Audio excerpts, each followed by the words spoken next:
बिस्मिल्लाहिर्रहमानिर्रहीम। अस्सलाम वालेकुम नाज़रीन इकराम, मैं हूं आपकी मेज़बान डॉक्टर मुक़द्दस मलिक, आपके अपने प्रोग्राम आपकी बात आपके साथ में। आज हम मौजूद हैं डिस्ट्रिक्ट गुजरात के एक गांव कोटला कासम खां में।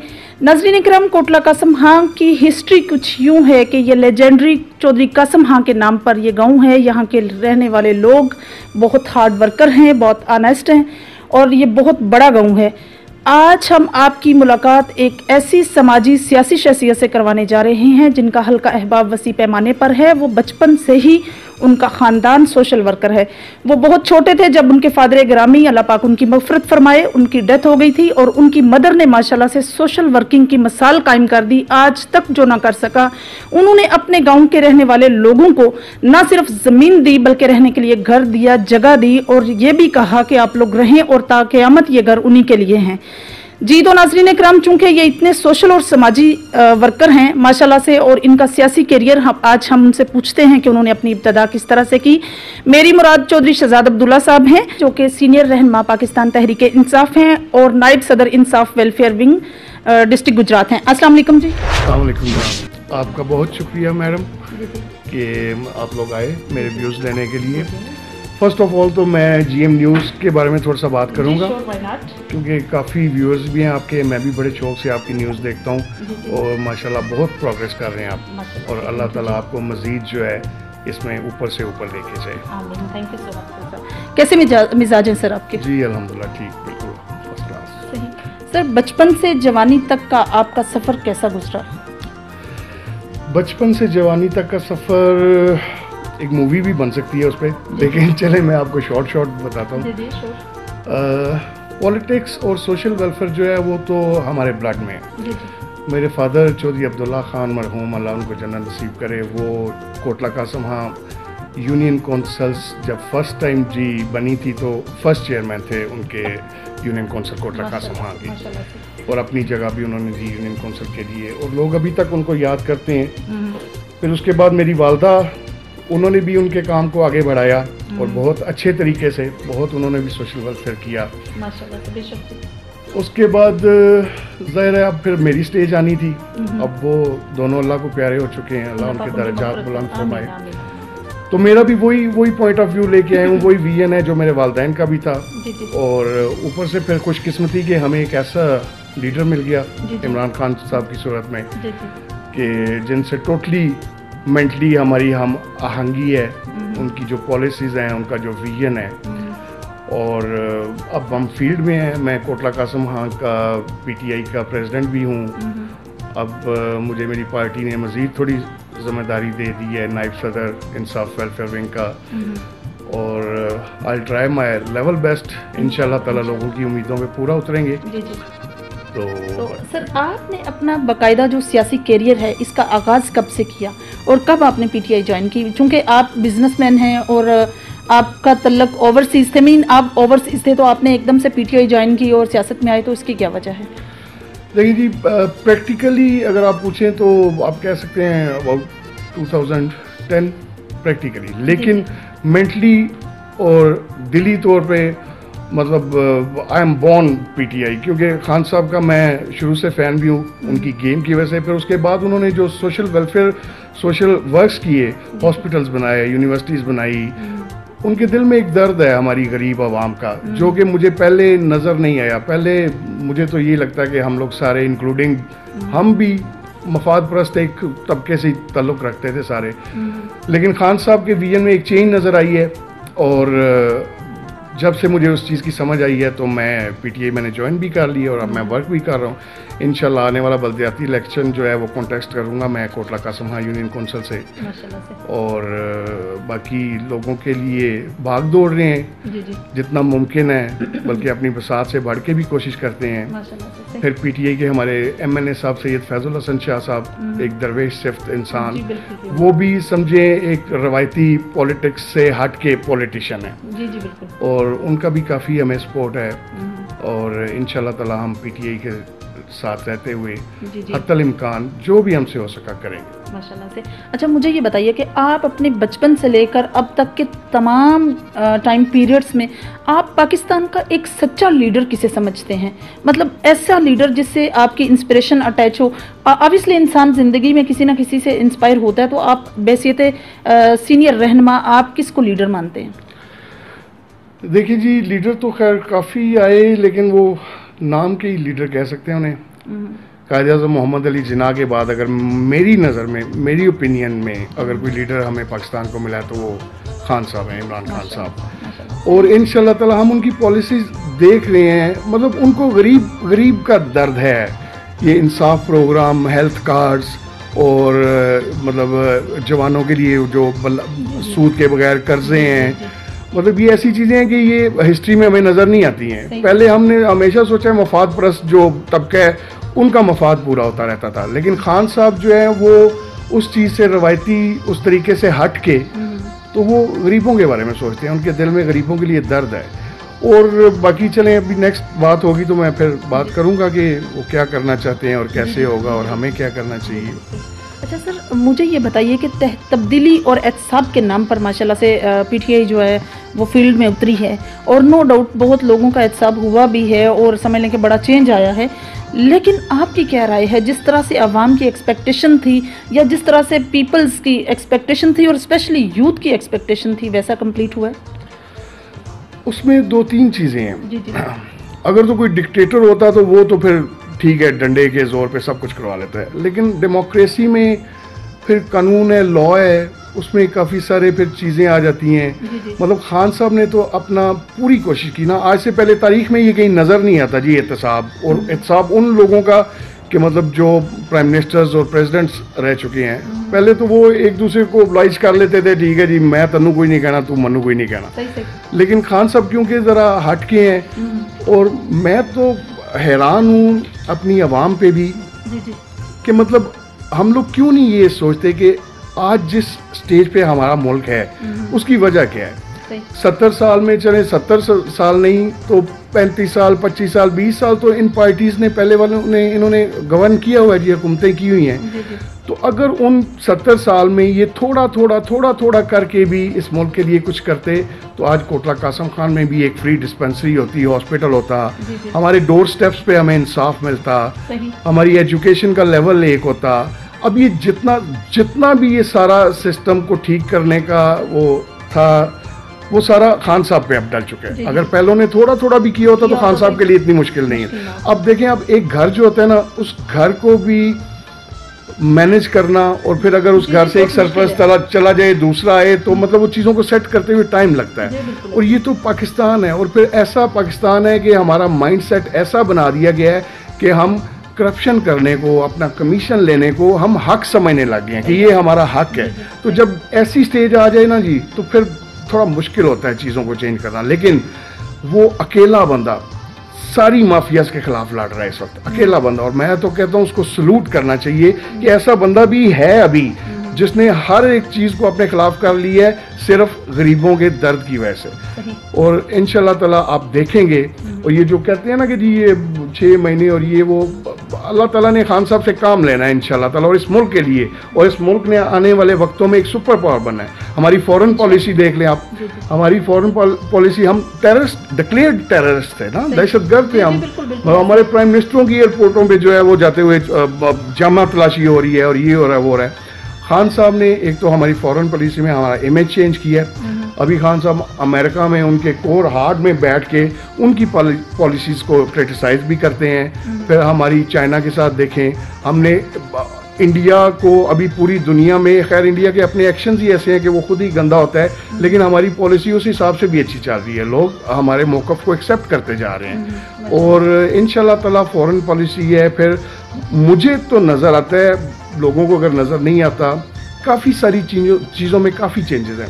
मतलब पुलिस डिपार्टमेंट ठीक है, बिल्कुल नहीं वो सुधरे, लेकिन कम अज़ कम उनका तरीक़ाकार, उनका वे ऑफ टॉकिंग जो है, उनके पास कोई अगर साइल जाता है, कोई ख़वातीन जाती हैं, तो बहुत काफ़ी सारी चेंज है। इसी तरह और डिपार्टमेंट्स में, हाँ कंप्लेंट सेल्स बने हुए हैं हमारे गुजरात लेवल, पंजाब, पाकिस्तान लेवल पे, और मैंने खुद देखा है, एक दो मैंने खुद कंप्लेंट्स की हैं और विद इन मतलब 6 आवर्स उनका रिस्पांस आया है। अगर कोई बंदा चलना चाहे कि मैं इंसाफ लेना चाहता हूँ, मेरे साथ ये ज्यादती हो रही है, तो उसको इंसाफ मिलेगा इंशाल्लाह ताला, क्योंकि खान साहब ने ऐसा सिस्टम बना दिया और मजीद बना रहे हैं। बाकी हम लोगों का माइंड सेट है, थोड़ा टाइम लगेगा और इंशाल्लाह बाकी जो चीज़ें हैं जो खान साहब का मेन विजन है, क्योंकि KPK की गवर्नमेंट जो है वो भी पहले 2 साल कोई इतना अच्छा कोई उसका रिजल्ट नहीं आया, लेकिन जो ही बल्दियात का इलेक्शन हुआ, खान साहब ने जो है वो रूट तक जो है पावर्स जो है वो ट्रांसफ़र किए हैं बल्दियात तक, और विद इन 2 ईयर्स KPK बहुत अच्छा उन्होंने शो किया है। और इंशाल्लाह ताला जब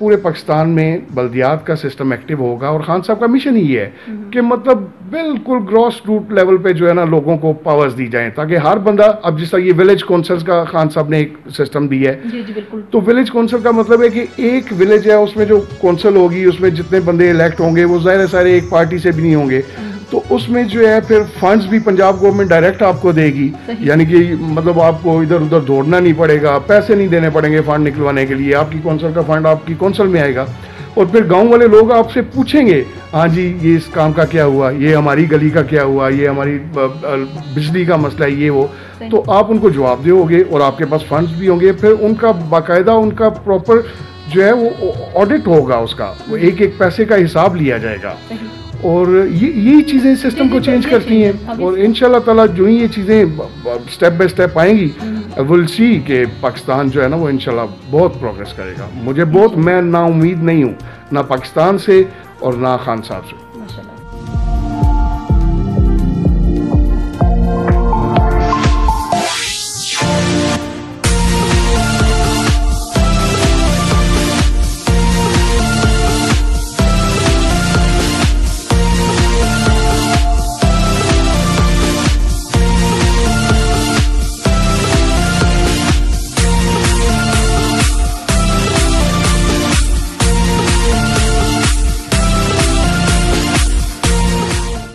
अच्छा, मुझे ये बताइए कि नून लीग के दौर में पाकिस्तान की GDP की क्या कंडीशन थी और अभी पाकिस्तान की GDP की क्या कंडीशन है।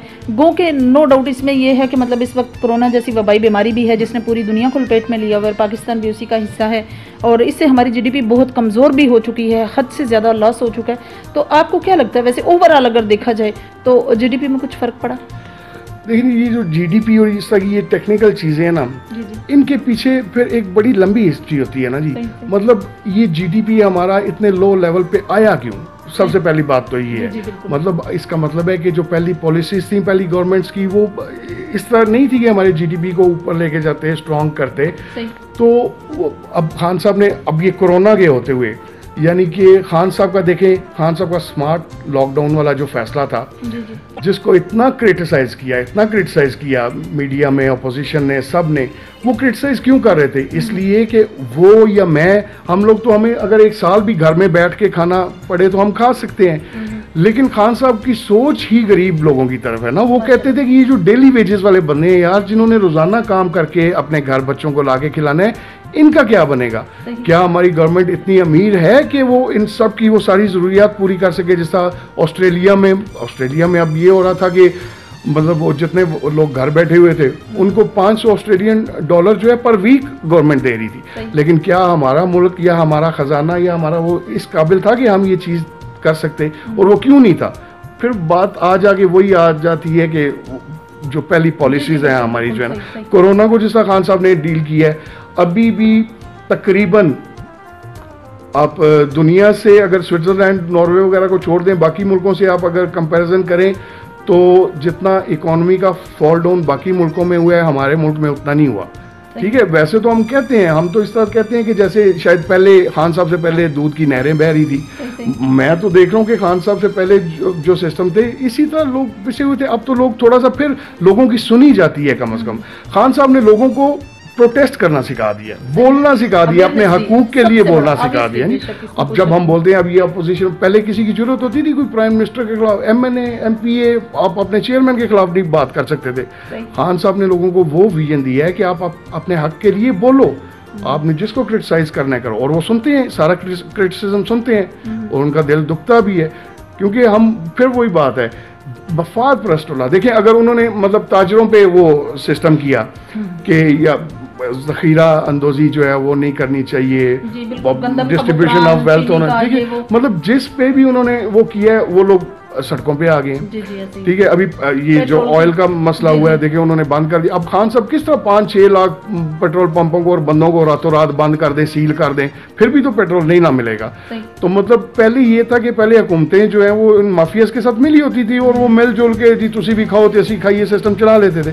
लेकिन खान साहब जो है वो कहते हैं कि मुझे ये चीज़ें नहीं वारा, मैं तो करूँगा, साफ करूँगा। तो अगर तो वो फिर वही बात है, अगर तो डिक्टेटर होते तो फिर तो वो सब कुछ इजीली होता है। तो डेमोक्रेसी है, उसमें फिर काफ़ी सारी चीज़ों को देख के चलना पड़ता है। और एक बात है वैसे, यानी कि ये तो सब कहते हैं ना कि इमरान खान जो है ना वो बजाते खुद बंदा ठीक है, ईमानदार है, हर बंदा है, वो टीम ऐसी है। पहली तो बात है कि टीम उन्होंने पाकिस्तान से ही लेनी थी, लेकिन यार फिर भी देख लो, अगर वो बंदा ठीक है, कम से कम उसने अगर अब वो अमेरिका का टूर करता है तो वो उसका खर्चा $67,000 होता है या $1,00,000 होता है। तो पहले जो हमारे हुक्मरान करते थे उनका $67,000 और मतलब $167,000 तक उनके खर्चे गए हुए हैं। मतलब चलो लीडर अगर अच्छा है, ईमानदार है, तो उसके नोटिस में जो जो चीज़ें आती जाएंगी कम से कम उन पे तो एक्शन लेगा ना जी। पहले तो नोटिस में होती थी लेकिन एक्शन नहीं लिए जाते थे, बल्कि मिल बांट के वो सारा सिस्टम होता था। तो जब भी कोई चीज़ रूटीन से हट की होती है और हक पे चलना आपको पता है बड़ा मुश्किल है, मतलब ये तो इतना मुश्किल है कि फिर बार बार वही बात है कि सल्यूट टू इमरान खान, मतलब वो बंदा डट गया है वो इस सिस्टम के खिलाफ और इंशाल्लाह वो बेहतरी करेगा जी इंशाल्लाह ताला। अच्छा सर, आप एहसास प्रोग्राम के तहत आपने अपने इलाके में कितने लोगों को मुस्तफ़ीद किया, और प्राइम मिनिस्टर का जो हेल्थ कार्ड का था उसमें आपने कितने घरानों को मुस्तफ़ीद किया, प्लस साथ ही कोरोना जैसी वबाई बीमारी में आपने चैरिटी के हवाले से मैं पूछूंगी कि आपने अपनी कम्युनिटी के लिए क्या क्या वर्क किया और क्या क्या मतलब आवाम को दिया। चैरिटी पे पहले बात कर लेते हैं, मतलब हस्बे तौफीक जी जितना हम कर सकते थे किया, लेकिन मैंने उसमें मीडिया को इन्वॉल्व नहीं किया, ना ही मैंने वो तस्वीर बनवाई और ना कुछ रिलेटिव्स ने मदद की, कुछ अपने पास से कुछ इस तरह करके तो राशन वगैरह दिया हमने जितना कर सकते थे, तो वो तो किया है। एहसास जहाँ तक प्रोग्राम की बात है और हेल्थ कार्ड, अब देखें मेरे सिर्फ कोटला कासम खान के गांव में 600 हेल्थ कार्ड इशू हैं। 600 हेल्थ कार्ड का मतलब है मतलब 7 लाख और समथिंग रुपीज़ जो है पर फैमिली, मतलब वो अपना ट्रीटमेंट करा सकते हैं। बल्कि अभी कल अगले दिन खान साहब बता रहे थे कि उसको 7 लाख की बजाय अब वो 10 लाख कर रहे हैं, यानी कि 10 लाख तक आप अपना ट्रीटमेंट कर। किसने किया है यार आज से पहले, ये किसने सोचा भी किसने है। और फिर ये बाकी है कि खान साहब का विजन है कि जिस तरह बाकी यूरोपियन कंट्रीज में है, वेस्ट में है, कि हर बंदे को ये मेडिकल कार्ड इशू होगा, हर बंदा चाहे वो अमीर है गरीब है, लेकिन स्टार्टिंग में ज़ाहिर है वो गरीबों से शुरू कर रहे हैं ताकि उनको मेन वो प्रॉब्लम्स है। फिर जो कर्जों वाला यंग जो लड़के हैं उनके लिए, बिजनेस के लिए, अब देखिए सूद से पाक, ये भी कोई मिसाल दिखा दे मुझे पहले है। मतलब उस खान साहब की हर सोच ही अवाम के बारे में है, लेकिन ज़ाहिर है मफाद परस्त टोला जिनको बिलियंस का नुकसान हो रहा है अब इन चीज़ों की वजह से, क्योंकि खान साहब चेक एंड बैलेंस रखना चाहते हैं, तो वो इसको इतनी आसानी से और इतनी जल्दी नहीं मानेंगे और वो प्रोपेगेंडा करेंगे। और खान साहब को इसकी परवाह नहीं है, वो प्रोपेगेंडा होते रहे, वो करेंगे, जिस मिशन के लिए वो आए हैं वो करेंगे इंशाल्लाह, और हम उनके साथ हैं। जी बिल्कुल। चौधरी साहब, हर इंसान की लाइफ की कोई ना कोई अचीवमेंट होती है, अचीवमेंट में अच्छी भी हैं, हर तरह की अचीवमेंट होती हैं, लेकिन कुछ अचीवमेंट आपकी ज़िंदगी की ऐसी होती हैं जिससे आपको स्पिरिचुअली पीस मिलता है, सुकून मिलता है।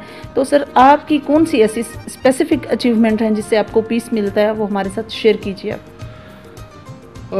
ये बात कोई और मेरे बारे में करता तो अच्छा था, अपने मुंह मियां मिट्ठू बोलने वाली बात है फिर। लेकिन ये आपके खानदान के बारे में तमाम लोग बात करते हैं। हाँ, मैं समझता हूँ जो मेरी अचीवमेंट है ना जी, वो ये है कि मुझे अपने एरिया के लोगों का प्यार मिल रहा है माशाल्लाह से।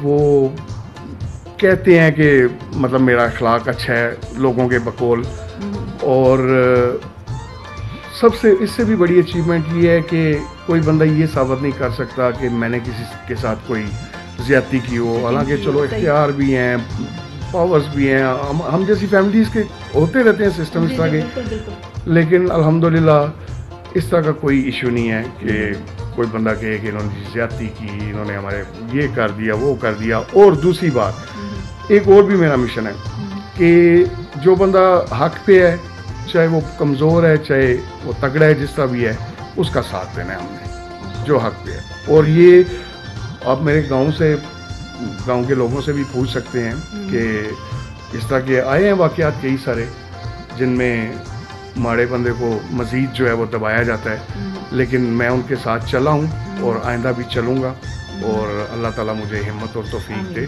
तो मैं समझता हूँ ये मेरे में एक पॉजिटिव चीज़ है कि मैं अपने मफाद का इतना नहीं सोचता। मैं कहता हूँ कि अल्लाह ताला की मखलूक जो है उसको किसी तरीक़ा से, क्योंकि देखें ये अब 40 से ऊपर तक होगी है हमारी लाइफ, ज़्यादा से ज़्यादा 15-20 होगी अगर सीधे सीधे इस तरह चले, तिब्बी मौत भी मरे, तो ऊपर जाके भी कुछ जवाब देना है ना। तो मेरा मिशन ये है कि कम से कम मेरे खाते में कुछ चीज़ें ऐसी लिखी जा सकें कि मैं अल्लाह पाक को कह सकूँ कि अल्लाह पाक जी आपकी तौफीक और आपकी तौफीक से मैंने ये किया। माशाल्लाह बहुत अच्छी सर आपकी थॉट्स और थिंकिंग है।